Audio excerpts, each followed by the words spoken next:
அனைவருக்கும் காலை வணக்கம். இந்த காணொளியில் எப்படி இந்த தொண்டை மண்டலத்தில் உள்ள வாணியம்பாடி, திருப்புத்தூர், ஆம்பூர் போன்ற பகுதிகள் மிகவும் உலகின் தொன்மையான பகுதிகள், அதன் வரலாறு கிட்டத்தட்ட 24,000 வருடங்கள் நீள்கிறது என்பதை காண்போம். இதை முதலில் நந்த மன்னர்கள் ஆண்டார்கள். அதையடுத்து பழங்காலத்து பல்லவ மன்னர்கள் ஆண்டார்கள். அதையடுத்து மகாபலி வம்சம் வந்த பாலி மன்னர்கள் ஆண்டார்கள். அதையடுத்து கேரளாவை ஆண்ட பரசுராமர் வம்சம் சேரர்கள் வழி வந்தவர்கள் ஆண்டார்கள். அதையடுத்து வாணர்கள். இந்த வாணர்கள் ராமாயண காலத்தை முற்பண்டு இந்த கிஷ்கிந்தா பகுதியில் வாழ்ந்தவர்கள் ஆண்டுள்ளார்கள். அதையடுத்து ராமர் ஆள்கிறார்.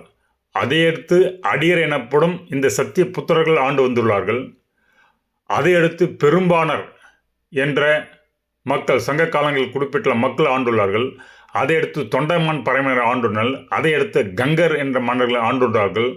அவர்களை அடுத்து நொலம்பர் என்ற மன்னர்கள் ஆண்டுள்ளார்கள்.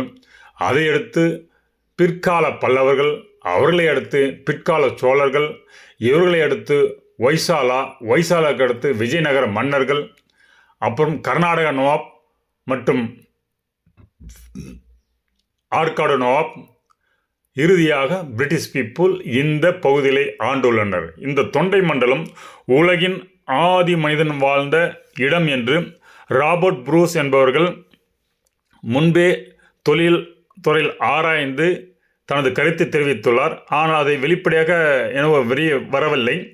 இதற்கான சான்றுகள் பயணப்பள்ளி, அதாவது இந்த வாணியம்பாடிலிருந்து 65 கிலோமீட்டர் தான் பயணப்பள்ளி இருக்கிறது. காவிரி பட்டத்துக்கு சற்று மேலே உள்ளது, கிருஷ்ணகிரி பகுதியில் உள்ளது. அங்கு ஒரு வாழ்வியல் தடயங்களே கீழடியுடைய மிஞ்சிய வாழ்வியல் தடயங்கள் கண்டுபிடிக்கப்பட்டுள்ளது. அதில் நியோலித்திக் லேஜே பழங்கால நவீன கற்கால மனிதனின் வாழ்வியலை இரண்டாக பிரிச்சிருக்காங்க. அதில் முதல்ல கிடைச்சது எலும்பு சார்ந்த கருவிகள், அதற்கடுத்து கற்கருவிகள் அப்படி இரண்டாக பிரிக்கிறாங்க.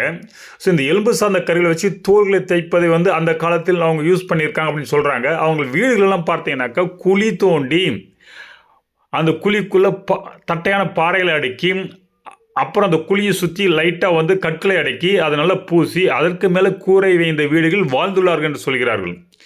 இதற்கு முன்பு வாழ்ந்த மனிதன் வீடு இது குறிஞ்சிலத்திணையில் பார்க்கும்போது ஜவ்வாது மலையில் கற்களை அடுக்கி செயற்கையான குகைகளை உண்டாக்கி அந்த வீட்டில் வாழ்ந்த குள்ள மனிதர்களை பார்த்தோம். இந்த மனிதர்கள் இறங்கி இதன் மாதிரி வீடை இந்த புதிய கற்காலத்தில் உருவாக்கின என்று ஆராயப்பட வேண்டியுள்ளது. ஆனால் இத்தகைய வீடுகள் இருந்தது என்று கண்டுபிடித்துள்ளனர். மேலும் அங்கே ஒரு வாழ்வியல் தடயங்களாக அம்மனிதர்கள் கேழ்வரகு, கம்பு போன்ற உளுந்து போன்ற திணை தானியங்கள் வைத்திருந்த மக்கிய தானியங்கள் கிடைத்துள்ளன. இந்த வாழ்வில் அப்படியே நீழ்ச்சியாக இந்த ஜவ்வாது மலையிலிருந்து பயணப்பள்ளியிலிருந்து அப்படியே வாணியம்பாடி நோக்கி வருகிறது. இந்த வாணியம்பாடி நோக்கி வருவதற்கான சான்றுகள் நமக்கு உதயந்திரம் செப்பேடுகள் 7 செப்பேடுகளில் 1, 2, 3 என்ற செப்பேடுகளுடைய கருத்து நமக்கு கிடைத்தது. அந்த 3 செப்பேடுகள் என்ன சொல்கிறது என்று பார்ப்போம். இதில் உதயந்திர செப்பேடு 1 என்ன சொல்றதுன்னு பார்த்தால், அதில் 19 லைன் சான்ஸ்கிரிட் எழுதியிருக்காங்க, 5 லைனில் தமிழ் எழுதியிருக்காங்க. இதில் முதலாம் நந்திவர்மன் என்கிற பல்லவ மன்னன் காலத்தில் இந்த செப்பேடு, இந்த நிலம் கொடுக்கப்பட்டதற்கான செப்பேடு எப்படி வருதுனாக்கா அந்த பரம்பரை மொழி சொல்லுது. இந்த முதலாம் நந்திவர்மன் என்பவர் யார் என்றால் ஸ்கந்தவர்மனுடைய மகன்.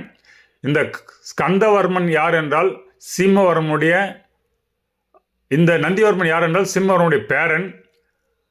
இவன் முதலாம் ஸ்கந்தவர்மன் கொல்லு பேரன் என்று குறிப்பிடப்பட்டுள்ளது. இது ஆயிடுச்சு. இது முற்கால பல்லவர்களோ இல்லை ஏன்சியன் பல்லவர்கள் கூட இந்த மன்னர்கள் இருந்திருக்கலாம். இவர்கள் மிக முற்காலத்தில் வாழ்ந்தவர்கள். இந்த பல்லவர் என்ன சொல்லியிருக்காங்கன்னா, அவங்க பேரில் செப்பேரில் இந்த காஞ்சிபுரம் கேபிட்டலை வச்சுட்டு வாழ்ந்திருக்கலாம். அப்போது இவங்க வாழ்ந்த காலம் 16 to 5000 வருடங்களுக்கு முந்தைய காலங்களாக இருக்கலாம் என கருதப்படுகிறது. பல பெருவெள்ளங்கள் இந்த பாலாற்றில் வரும்போது இந்த பழங்கால பல்லவ மன்னர்கள் அவருடைய இந்த ஆட்சியை 10,000 to 8,000 வாக்கில் இந்த வடக்கு ஆண்டார்குப்பம் பகுதியை நகர்ந்து அங்கிருந்து நமது தண்டக்காரர்களுடைய பகுதிகளுக்கு சென்று அங்கிருந்து மௌரிய பேரரசாக வளர்ந்திருக்கலாம் என்று என்னுடைய கணிப்பு. ஆனால் இந்த செப்பில் சொல்கிறதுன்னா இந்த மன்னர் லிஸ்ட் சொல்லுது என்னன்னாக்கா முதலானந்திவர்மன் இவர் ஸ்கந்தவர்மனுடைய பையன், இவருடைய தாத்தா சிம்மவர்மன், இவருடைய கொள்ளு தாத்தா ஸ்கந்தவர்மன் 1 என்று குறிப்பிடப்பட்டுள்ளது. இவர்கள் தானம் பெற்றதாகவும் அந்த தானம் எங்கிருந்து என்றால் இந்த காவிரி ஆற்றுக்கும் அதன் துணை நதியாக சரஸ்வதி நதி குறிப்பில் துணை நதிக்கு இடைப்பட்ட பகுதியில் வாழ்ந்த பரகேசரி சதுர்வேதி மங்கலம் பிராமண மக்களுக்கு 150 பிராமணர்களுக்கு வழங்கப்பட்டது என்றது குறிப்பிடப்பட்டுள்ளது. அப்பொழுது இந்த செப்பேடு உதயந்திரம் வழங்கும்போது அவங்க முன்னோர்கள் வைத்த செப்பேடுகள் இந்த மக்கள் கொண்டுதான் என்பதை நமக்கு உணர்த்துகிறது. அதையடுத்து உதயந்திரம் செப்பேடு 2 என்ன சொல்லுதுனாக்கா, இந்த 150 பிராமணர்கள் காவிரி நதிக்கரைக்கும் அதனுடைய துணை நதிக்கு இடையில் வாழ்ந்தார்கள். அந்த டீட்டெயில் தான் செப்பேடு 2ல் விவரிச்சிருக்காங்க.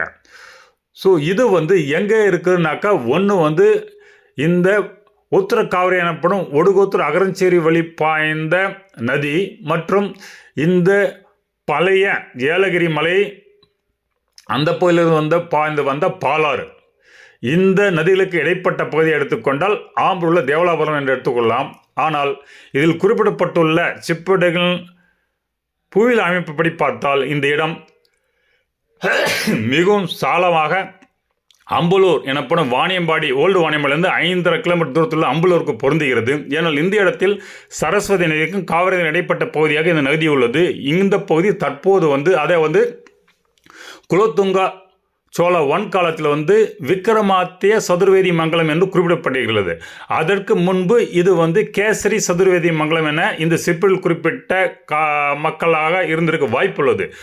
இது குலோத்துங்க சோழன் காலத்தில் பேர் மாற வாய்ப்பு உள்ளது. எனவே இதற்கு பிற்பாடும் அனைத்து ரெக்கார்ட்ஸ்லும் பார்த்தீங்கன்னாக்கா, நம்முடைய மன்னர் ரெக்கார்ட்ஸில் பார்த்தா ஈவன் சங்க காலத்தில் பார்த்தால் இது சதுர்வேதி மங்கலத்தில் உள்ள வாணியம்பாடி என்று குறிப்பிட்டுள்ளார்கள். ஈவன் சோழர் காலத்திலும் இது சதுர்வேதி மங்கலத்தில் வாணியம்பாடி என்று குறிப்பிட்டுள்ளார்கள்.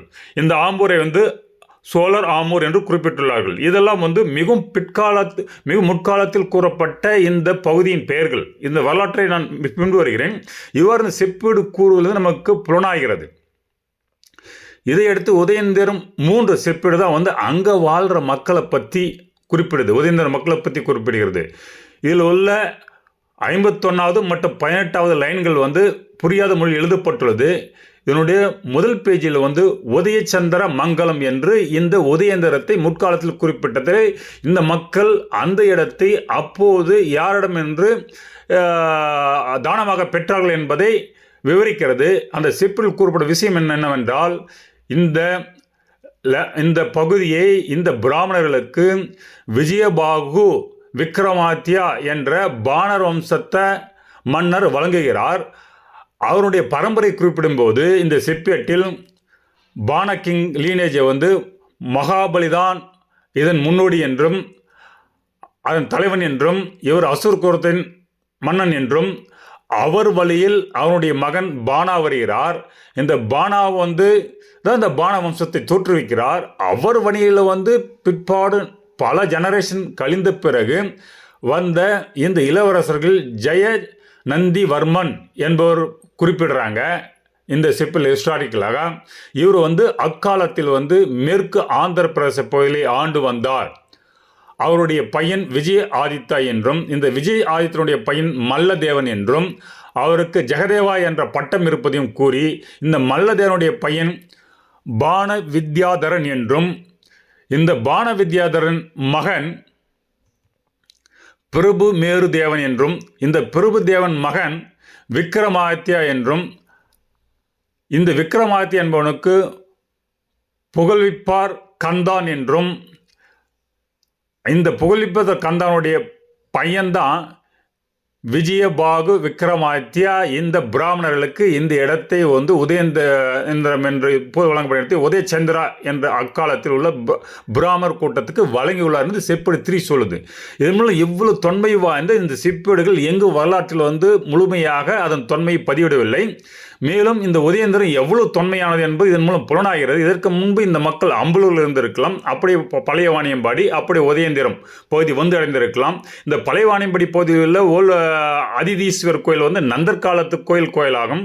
இந்த நந்தர் காலத்து கோயிலுக்கு பீரியடுக்கு முன்னால் சத்தியயுகத்தில் எம்பெருமான் சிவன் வருகிறார், வாணிதேவர்களை சந்திக்கிறார், பிரம்மாவுக்கு வாணிதேவர்கள் பிணக்கை போக்குகிறார். அதற்கப்புறம் பிரம்மாவை வந்து திருப்பத்தூரில் அமரச் செய்து அங்கு ஆட்சி புரிய செய்து பிரம்மா வந்து அங்கு வழிபட்ட இடம் பிரம்மபுரீஸ்வரர் கோயில் என்று திருப்பத்தூர் கோயிலாக விளங்குகிறது.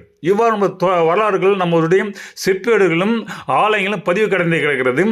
இந்த திருப்பத்தூர் பகுதியில் 10 ஊர்களை அடிப்படையாக கொண்டு திருப்பத்தூர் என்ற சிவன் ஆலயங்களை கொண்ட தொன்மையான ஊர்கள் உள்ளது. இதில் ஒரு தொன்மையான ஆலயம் தொண்டைமான் அவர்கள் கட்டிய ஊர் கொரட்டியூர் உள்ளது. இது தொண்டைமான் கட்டிய பழமையால். அதற்கப்புறம் தான் ராஜராஜ சோழன், அவருடைய பேர் ராஜேந்திர சோழன் காட்டலாம் மித்த கோயில்களை கட்டியதாகும்.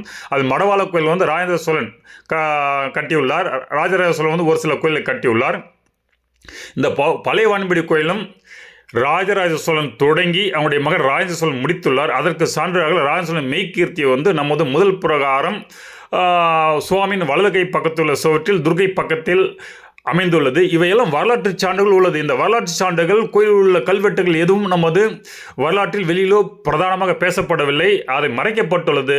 இவ்வாறெல்லாம் எல்லாவற்றையும் மறைத்து இந்த உலகின் தொன்மையான வாணியம்பாடியின் வரலாற்றை கிட்டத்தட்ட 22,000 மேலே மறைத்திருக்கார்கள். ஒரு 1000 வருடங்கள் வரலாறு போனா போது என்று லேட்டர் பல்லவர் காலத்திலிருந்து ஆரம்பித்து நமக்கு ஆங்கிலேயர்கள் வகுத்து கொடுத்திருக்கிறார்கள். இதன் மூலம் அவர்கள் சாய்த்தனர் என்றால் அவர்கள் இந்த தொன்மையான தமிழர் நாகரிகத்தை அளித்தார்கள். இந்த தமிழர்கள் வழியாக வட இந்தியா சென்று உருவாகிய திராவிடர் இனத்தை வந்து இங்கு ஆதி குடிமக்கள் என்று கூறி அவர்களுக்கு இந்த ஆரியர்கள் ஆகிய யூரோசிய நாட்டிலிருந்து வந்த இந்த மேற்கத்தில் தான் வந்து நாகரிகம் பயின்றனர் என்று கூறி ஆரிய திராவிட என்ற கான்ஃப்ளிக்டை உருவாக்கி இல்லாத ஒன்று இருப்பதாக நமக்கு கற்பித்து இந்த ஆரிய திராவிட இனக்காழ்ப்புணர்ச்சி உண்டாக்கி அதன் மூலம் வட இந்திய தென்னிய என்று பிரித்து அதன் மூலம் தமிழ் சான்ஸ்கிரிட் என்று மொழி வாதத்தை விரித்து மேலும் திராவிட மொழியிலிருந்து பிரிந்த குடும்பங்களில் எல்லாம் தமிழிலிருந்து பிரித்து நமக்கு மொழி வாரியாக இந்த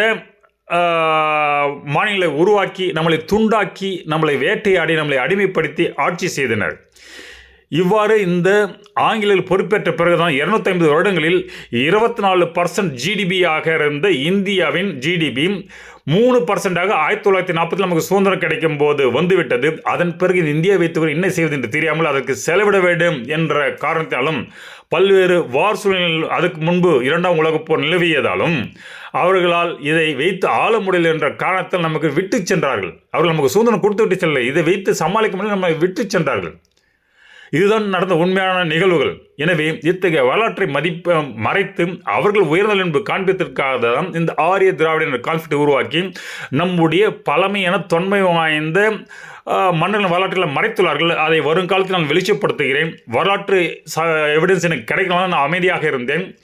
இதற்கு ஒரு ஹிஸ்ட்ரி நான் ஆல்ரெடி வந்து எழுதி முடித்து விட்டேன். ஆனால் எனக்கு வரலாற்றோட எவிடன்ஸ் கிடைக்கவில்லை. இந்த உதயந்திர செப்பேடு எவிடன்ஸ் எனக்கு ஒரு பெரிய எவிடன்ஸாக கிடைக்கவே இதை பற்றி முதலாக இன்று வாய் திறந்து பேசுகிறேன். இந்த காணொளி கண்டமைக்கு நன்றி.